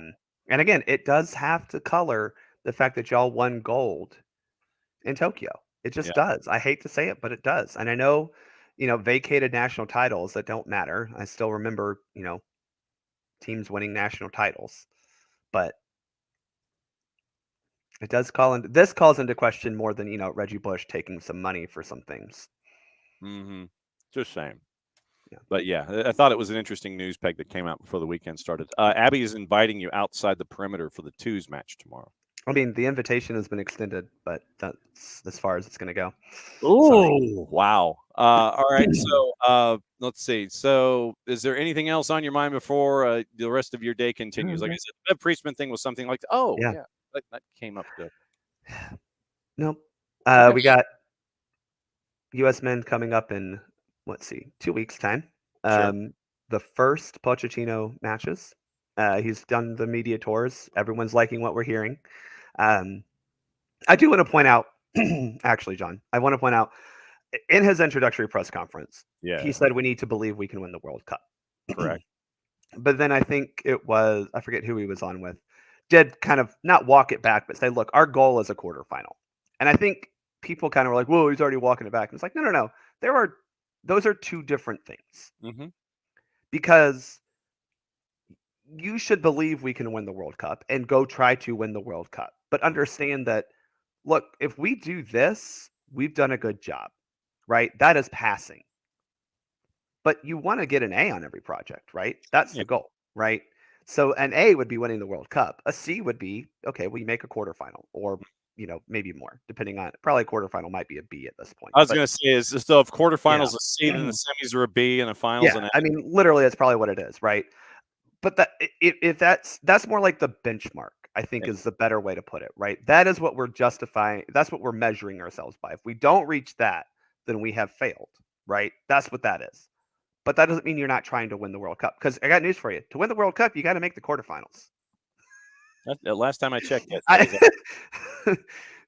according to the brackets I've drawn up for tournaments I've hosted and tournaments I've played in, that's just how it works. So, I think he is still proving that the mentality needs to be. I mean, he talked about arrogance, the right type of arrogance. This is the mentality that we needed from Jurgen Klinsmann that he didn't bring. He brought his own arrogance and not any real structure behind it. And then hopefully Pochettino can bring that level of competitiveness, adding the structure of actually playing good soccer, something that Jurgen Klinsmann failed to do. But it is shocking, John, that this is the first ever U.S. men's national team head coach from Latin America. When we've had, I mean, especially Argentinians, like Argentina produces great coaches. Mm-hmm. Never gone there for a head coach. Mm-hmm. Anyway. Welcome to the 21st century. Well, welcome to the new, as the Alec Baldwin told Marco Ramius at the end of the Hunt for Red October as they're going into the harbor in Maine. Welcome to the new world. Welcome to the new world. Yes. Mm-hmm. Yes. So, all right, well, y'all enjoy your Monday. All right. So what's up with the Soccer for USPOD? I think we're taking the week off, and then we'll probably come back next week when we get closer to actual games that matter. There you go. Nothing wrong with that. All right. Then take the week off, enjoy your time, and know that special people get special privileges. And Abby is special, but I'm not driving out to Kennesaw for you, Abby. I'm sorry. You're wonderful, but I'm not doing that on Tuesday night. I'm sorry. Wow. I'm sorry. That's I actually might be refereeing tomorrow. We're going to see if that happens. So that might be it. All right, y'all. All right, be good. There goes Bart. He's going to enjoy the rest of his coffee from his Sydney mug. And there goes Bart. All right. So as always, all right. Let's go over the rest of the news and all the other stuff that's fit to print before we're out of here at 11:05, and we'll break everything down. So it looks like Barca might have to add a keeper to replace Ter Stegen because he was taken off the pitch on a nasty injury. Marc-Andre Ter Stegen undergoing surgery today after rupturing the patella tendon in his right knee. In the win at Villarreal, sources have told the four-letter the German goalkeeper was sidelined for months, unlikely to play again this season. Iñaki Peña came on in goal, made 12 appearances in La Liga last season while Ter Stegen was out with a back problem. However, sources have told the four-letter that Hansi Flick, Deco, who's the sporting director, and other high-ranking club officials will meet to analyze how to proceed. Without Ter Stegen, options are to stick with Peña, sign a keeper who's without a club to compete with the academy graduate, or wait until the January transfer window opens to reassess the situation. La Liga regs would allow Barca to sign a free agent outside of the transfer window following the long-term injury suffered by Ter Stegen. Remember, I think that was done by Barca when they brought in Brathwaite, the position player, a couple of years ago. Catalan club remain in excess of the league-imposed annual spending limit, although it has risen to over $444 million, but would be permitted to invest up to 80% of Ter Stegen's salary in a replacement. It's a rule Barca already used this season to register Inigo Martinez, Dani Olmo, and Pau Victor with La Liga due to injuries to Ronald Araujo and Andreas Christensen. Keylor Navas, Loris Karius, Jordi Masip among the keepers currently without a club who could sign immediately. In the meantime, Peña continues as the number one ahead of the Wednesday visit from Getafe, as Barca look to make it 7 wins from 7 at the start of the new campaign in La Liga.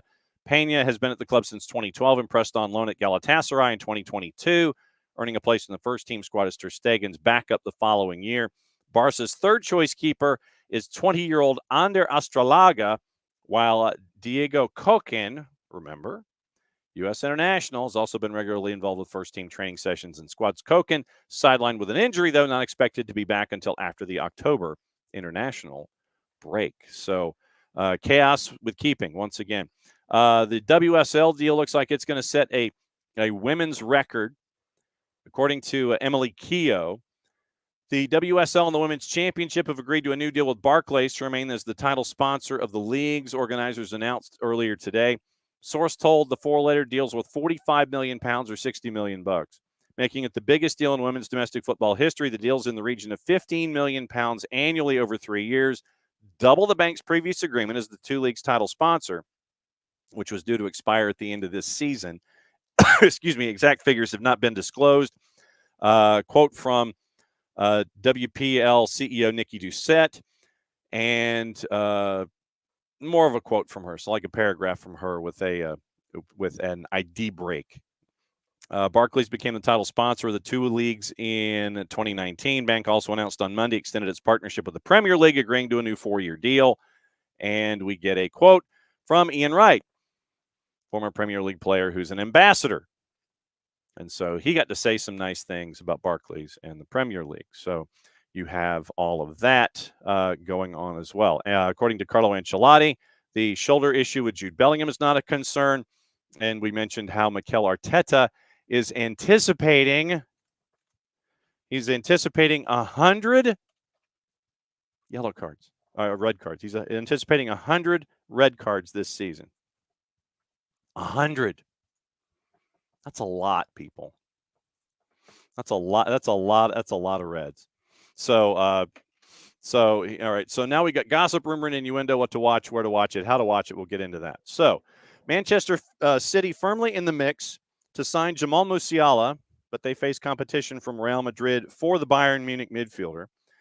England striker Dominic Calvert-Lewin close to signing a new contract beyond the summer with Everton. Newcastle United continues to monitor his situation. Trent Alexander-Arnold, his deal runs out next summer. And so he is saying that he wants to win trophies. He wants to win trophies. Well, who doesn't, frankly? And so Calvert-Lewin says he's going to, so Trent Alexander-Arnold says that he wants to win trophies. It's going to be a key part in thinking about when it comes to signing his contract extension with Everton. Arsenal, Chelsea, Liverpool, and Spurs also interested in Sporting and Sweden striker Victor Gyökeres.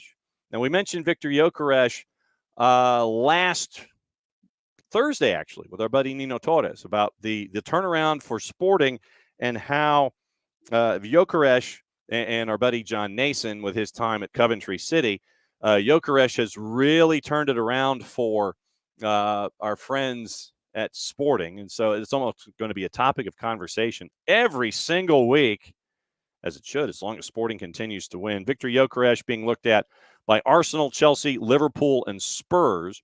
Newcastle are the latest Premier League club to enter the race to sign American-born Italy U21 forward Luca Coglioscio, who has impressed at Burnley. Now get this. The Premier League, along with other leagues in Europe, are trying to agree to a plan which would mean next summer's transfer window closes before the start of the season. And that's interesting. Doesn't necessarily line up with everything else, but, we'll be able to see if folks really do want to agree to that. But that there will be those other renegade leagues that will have no interest in that whatsoever. None. Zero. Bupkis. Not happening. Nowhere in the planet.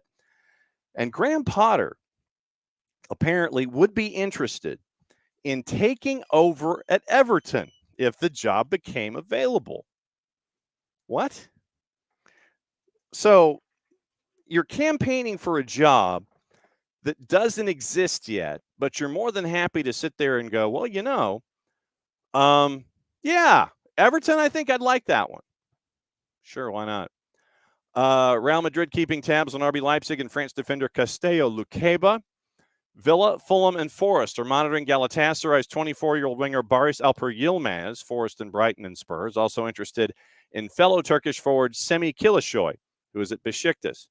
Scouts at Manchester United, Newcastle, and Spurs are watching English midfielder Tyler Dibbling, 18, as he scored for Southampton on Saturday. A lot of folks, Dibbling seems to be like a topic of conversation every single week almost.